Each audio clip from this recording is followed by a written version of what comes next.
माझे नाव भारती आहे. ही गोष्ट माझी मुलगी रिया आणि तिच्या आयुष्यावर आधारित आहे. मी एका लहानशा गावात होते. मी जेव्हा विधवा झाले, तेव्हा माझ्या आई-बाबांनी माझं दुसरं लग्न अशा व्यक्तीसोबत लावून दिलं. त्याला आधीच एक मुलगा होता व मला एक मुलगी होती. माझा मुलगा व मुलगी एकाच रूममध्ये झोपत असायचे. पण सकाळी उठल्यावर रिया तिच्या गादीवरची बेडशीट दररोज बदलायची आणि बदललेली बेडशीट माझ्या नकळत धुवायची आणि मगच ती अंघोळीला जायची आणि बऱ्याच वेळा ती बेशुद्ध देखील पडायची. आता तर ती दिवसेंदिवस कमजोरही होत चालली होती. एक दिवस मी लवकर उठून माझ्या मुलीच्या रूममध्ये गेले, पण समोरचे दृश्य पाहून मी थक्क होऊन गेले आणि माझ्या तोंडातून शब्द बाहेर पडत नव्हते. देवा, हे दृश्य कोणत्याही आईला दाखवू नकोस, कारण तिथे माझी मुलगी आणि मुलगा. मी लग्नानंतर 3 वर्षांनी विधवा झाले होते. त्यावेळेला माझे वय 22 वर्ष होते, कारण माझ्या आईवडिलांनी माझे लग्न वयाच्या 19व्या वर्षी लावून दिले होते. मी माझ्या आईबाबांची एकुलती एक मुलगी होते, पण मला असं वाटत होतं की मी त्यांच्यावर जणू काही ओझे झाले आहे. कधी-कधी माझ्या आई-बाबांच्या वागण्यातून असे जाणवत असायचे की मी त्यांची मुलगी नाही. माझ्या बाबांना मुलगा हवा होता, पण माझा जन्म झाला तेव्हापासून बाबा माझा राग करू लागले. ते नेहमीच माझ्यापासून अलिप्त राहायचे. बाबांना मी त्यांच्या डोळ्यासमोर नको होते, त्यामुळेच त्यांनी माझं लग्न सुद्धा लवकर उरकून टाकले. माझा नवरा तर प्रायव्हेट बँकेत कामाला होता आणि मला एक 2 वर्षाची मुलगीही होती. परंतु एके दिवशी बँकेतून घरी येत असताना त्यांच्या गाडीचा अपघात झाला आणि माझ्या नवऱ्याचा जागीच मृत्यू झाला. तेव्हा माझ्यावर जणू काही आभाळ कोसळले होते. काही दिवस गेल्यानंतर माझ्या सासू-सासऱ्यांनी मला माझ्या माहेरच्या घरी सोडले. बहुतेक माझ्या सासू-सासऱ्यांना माझे ओझे झाले असावे. नवऱ्याच्या मृत्यूनंतर माझ्या सासरचे मला खूप त्रास देऊ लागले. सासू म्हणायची की हिच्यामुळेच माझा मुलगा गेला, हीच पांढऱ्या पायाची आहे. एक दिवस सासूसोबत भांडण झाले व त्यांनी मला घराबाहेर काढले. त्यानंतर मी माझ्या आईबाबांकडे आले. पण आई-बाबांनी देखील माझे दुःख समजून घेतले नाही आणि माझी परिस्थितीही समजून घेतली नाही. मी माझ्या मुलीला छातीशी लावून एकटीच खूप रडायचे.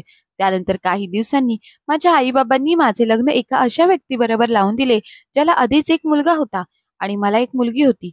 आम्ही दोघेही सारखेच होतो, त्यामुळे आमचे लग्न झाले. माझ्या नवऱ्याचा मुलगा माझ्या मुलीपेक्षा 1 वर्षाने लहान होता. त्याचे नाव मिहीर होते आणि माझ्या मुलीचे नाव रिया होते. आम्ही चौघेही आनंदात राहत होतो. पाहता पाहता वर्ष गेली आणि माझी मुलगी 17 वर्षाची झाली आणि मुलगा 16 वर्षाचा झाला. आणि तेव्हाच काही दिवसांनी माझ्या दुसऱ्या नवऱ्याचेही निधन झाले. त्याची तब्येत नेहमीच खराब असायची आणि त्यांना बऱ्याच रोगांनी त्रासले होते. एक चांगले होते ते म्हणजे आम्हाला स्वतःचे घर होते. त्यामुळे भाडं देण्याची काळजी नव्हती आणि घरात एका खोलीत किराणा मालाचे छोटेसे दुकान होते. एके दिवशी आम्ही सर्व झोपलो होतो, तेव्हा अचानक कशाचा तरी आवाज आला आणि मी खूप घाबरले. मी उठून पाहिले तर आवाज मिहीरच्या खोलीतून येत होता. मी तिकडे धावत गेले आणि पाहिले तर त्याच्या खोलीचे छत पडले होते. मी खूप घाबरले. मला वाटले मिहीर त्या छताखाली दाबला गेला की काय. जेव्हा मी जवळ जाऊन पाहिले तेव्हा मिहीर तिथे नव्हता. तो बाथरूमला जाण्यासाठी उठला होता. त्यामुळेच त्याचा जीव वाचला होता. त्यावेळी मी देवाचे आभार मानले. पण आता नवीन छत बनवण्यासाठी आमच्याकडे पैसे नव्हते. खोलीची अवस्था एखाद्या कबाडखान्यासारखी झाली होती. त्यामुळे आम्ही त्या खोलीला बाहेरून कुलूप लावले. आमच्या घरात 3 खोल्या होत्या. एक खोलीत दुकान होते, एक स्वयंपाकघर, मग एकच खोली शिल्लक राहिली. मी माझे अंथरूण स्वयंपाकघरात टाकले आणि दुसऱ्या खोलीत दोन्ही मुलांना झोपण्यास सांगितले. मिहीर घराबाहेर कट्ट्यावर झोपणार होता. पण पावसाचे दिवस असल्या कारणाने रियाने त्याला तिच्या रूममध्ये झोपायला सांगितले. त्या खोलीत एक बेड होता आणि त्या बेडवर रिया झोपली आणि मिहीरने त्याला झोपण्यासाठी खाली चटई टाकली. पण एवढा मोठा पाऊस होता की पावसाचे पाणी घरात आले आणि मिहीरच्या चटईखाली पाणी शिरले. म्हणून रिया म्हणाली, तूही बेडवर एका बाजूला झोप. तेव्हा मिहीर उठला आणि बेडवर एका बाजूला झोपला. रिया आईजवळ झोपू शकत नव्हती, कारण स्वयंपाकघर खूपच लहान होते. त्यामुळे ते दोघे बहीण भाऊ खूप मुश्किलपणे बेडवर झोपले होते. आता ते दोघे बहीण भाऊ रोजच एका खोलीत झोपत होते. एक दिवशी असे झाले की मिहीर सकाळी लवकर उठला आणि त्याचे आवरून तो नाश्त्याला बसला. पण रिया अजूनही झोपली होती. ती इतक्या उशिरापर्यंत कधीच झोपत नव्हती. तिला सकाळी लवकर उठायची सवय होती. मी तिला आवाज देऊनही ती काही उठत नव्हती. काही वेळाने मी तिच्या खोलीत जाऊन तिला पाहिले तेव्हा मला समजले की ती बेशुद्ध झाली आहे. मी खूपच घाबरले. मी मिहीरला म्हणाले, पटकन डॉक्टरांना घेऊन ये. मिहीर लगेच डॉक्टरांना घेऊन आला. त्यांनी तिला चेक केले व म्हणाले, मुलगी खूपच कमजोर आहे आणि तिच्या अंगातील रक्तही खूप कमी झाले आहे. तिच्याकडून कोणतेही काम करून घेऊ नका. तिला सध्या आरामाची गरज आहे. तिला फळे आणि पौष्टिक आहार द्या, मग ती बरी होईल. असे बोलून डॉक्टर निघून गेले. काही वेळाने रिया शुद्धीवर आली. मी तिच्याजवळ गेले आणि तिला विचारले की तुला काय झाले आहे. तेव्हा ती म्हणाली, मी झोपेतून उठली तेव्हा अचानक मला चक्कर आली आणि मी बेशुद्ध पडले. मी तिला म्हणाले, आता अंघोळ करून नाश्ता कर मग आराम कर. तेव्हा मी तिच्यासाठी नाश्ता घेऊन आले तेव्हा रिया खोलीत नव्हती आणि तिच्या गादीवर बेडशीटही नव्हती. मी बाहेर जाऊन पाहिले तर ती बेडशीट धुवत होती. मी तिला विचारले, तुला बरं वाटत नाही आणि तरी सुद्धा तू बेडशीट का धुवत आहेस? अगं डॉक्टरांनी तुला आराम करायला सांगितलं आहे.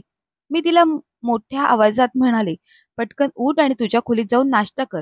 जर काही खाल्लेस तरच तू बरी होशील. त्यावर ती म्हणाली, नाही आई, ही बेडशीट धुणे मला गरजेचे आहे.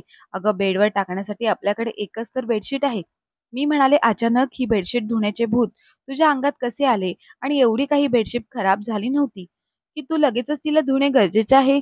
त्यावर रिया म्हणाली, आई राहू दे, हे काम झाल्यानंतर मी नाश्ता करते.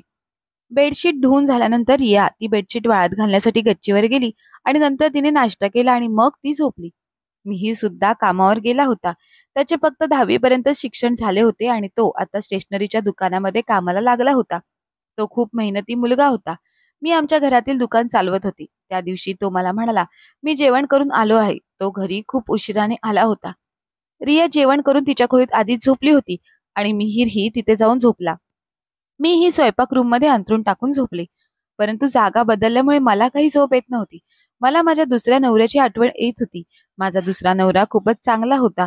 तो माझी खूप काळजी घ्यायचा. त्याने कधीच मला माझ्या पहिल्या लग्नाबद्दल टोमणे मारले नव्हते आणि माझ्या मुलीलाही तो स्वतःची मुलगी मानत होता. मीही मिहीरला कधी सांगितले नाही की तो माझा सावत्र मुलगा आहे. मी रिया आणि मिहीरमध्ये कधीच भेदभाव केला नव्हता आणि तोही माझ्यावर सख्या आईपेक्षा जास्तच प्रेम करत होता आणि मी जे काही सांगेन ते सर्व ऐकत होता. आमच्या घरामध्ये तो एकटाच पुरुष होता आणि आम्हा दोघींना तो एकमेव आधार होता.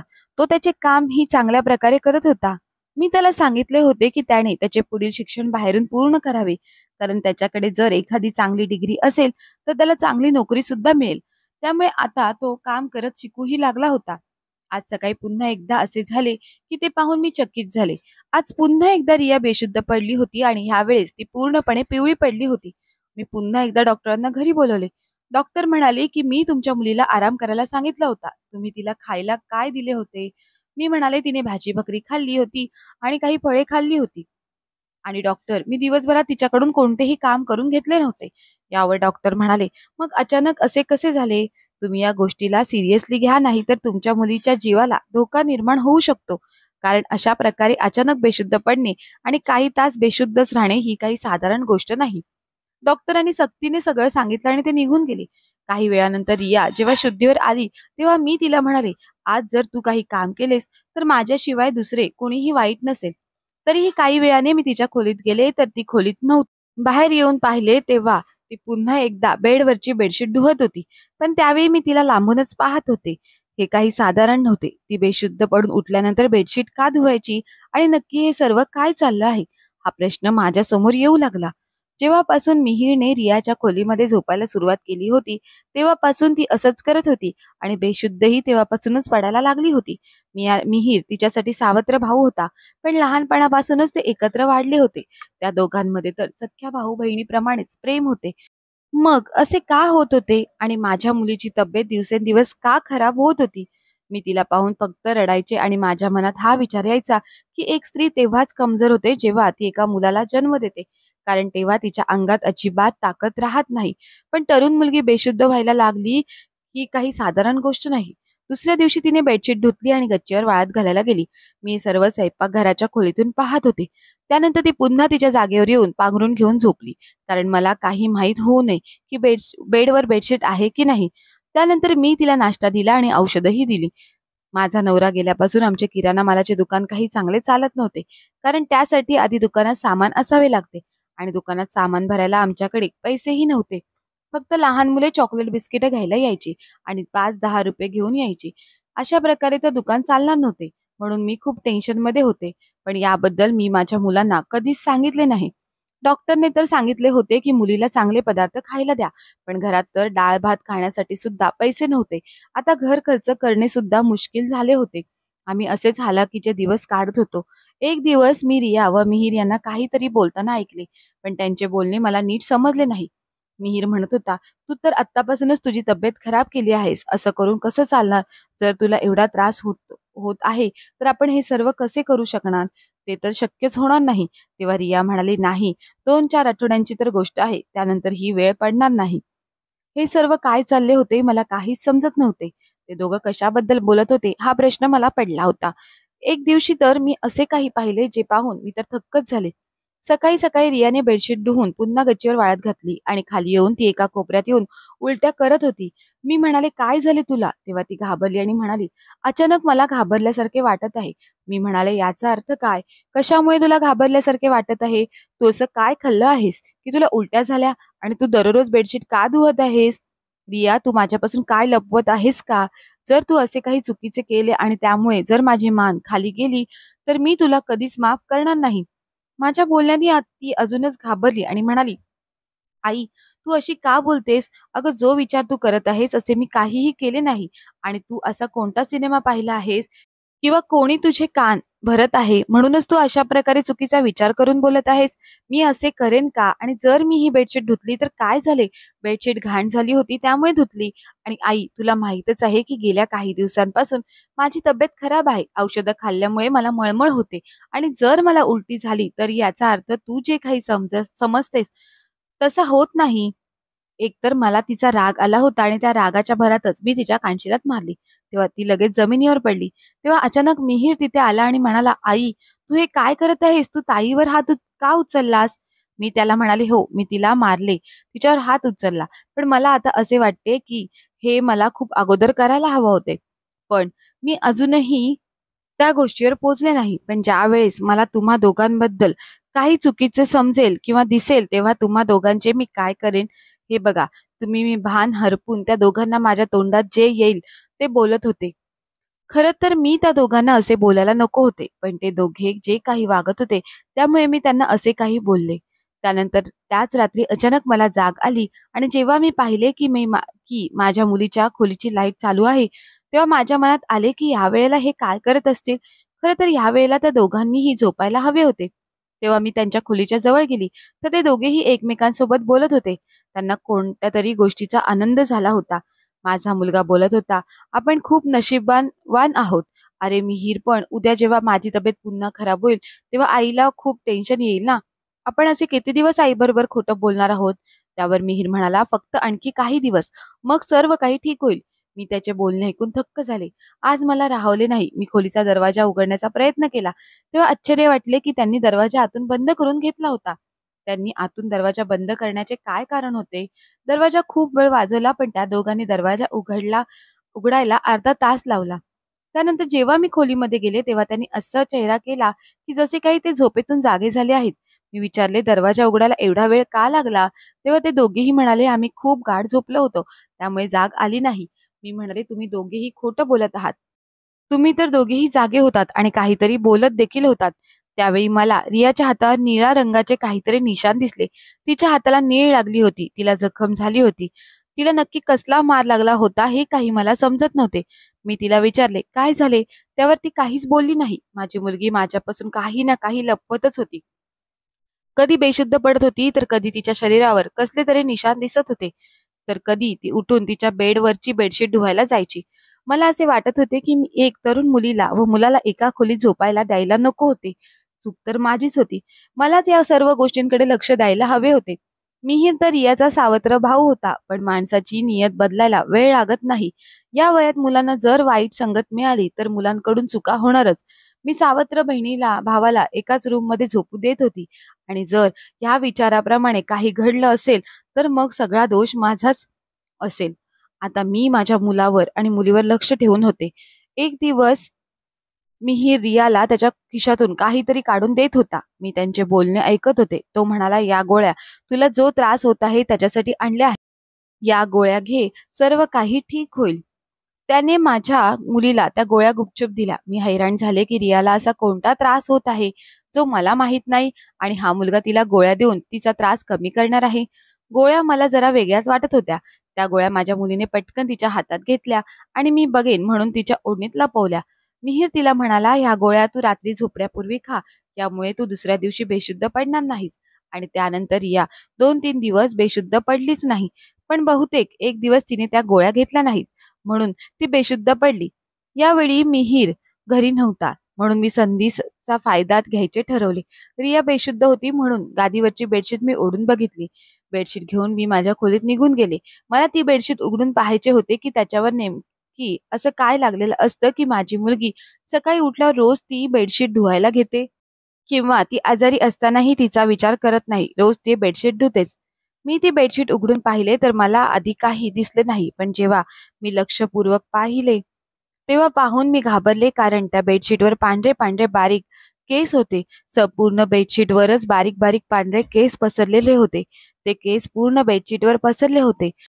मला समजत नव्हते की नेमके हे कसले केस आहेत आणि बेडशीटवर कुठून आले. मी त्या दोघांवर लक्ष ठेवूनच होते, पण मी माझ्या कोणत्याही अंतिम निकालावर पोचले नव्हते. काही वेळाने रिया शुद्धीवर आली आणि तिला समजले की ती बेडशीट मी तिच्या अंगाखालून काढून घेतली आहे. त्यामुळे मला सर्व काही समजले होते. ती उठून माझ्याजवळ येऊन बसली. तेव्हा ती खूपच घाबरली होती. मी तिला विचारले, "काय झाले? तू कसल्या काळजीत आहेस?" ती म्हणाली, "आई, ती बेडशीट कुठे आहे?" मी म्हणाले, "मी तर ती बेडशीट धुवून टाकली." हे बोलताच ती उठून जायला लागली. तेव्हा मी तिचा हात पकडला आणि तिला थांबून सांगितले, की त्या बेडशीटवर जे काही लागले होते, मी ते पाहिले आहे. "रिया, आता मला हे सांग, हे सर्व काय आहे?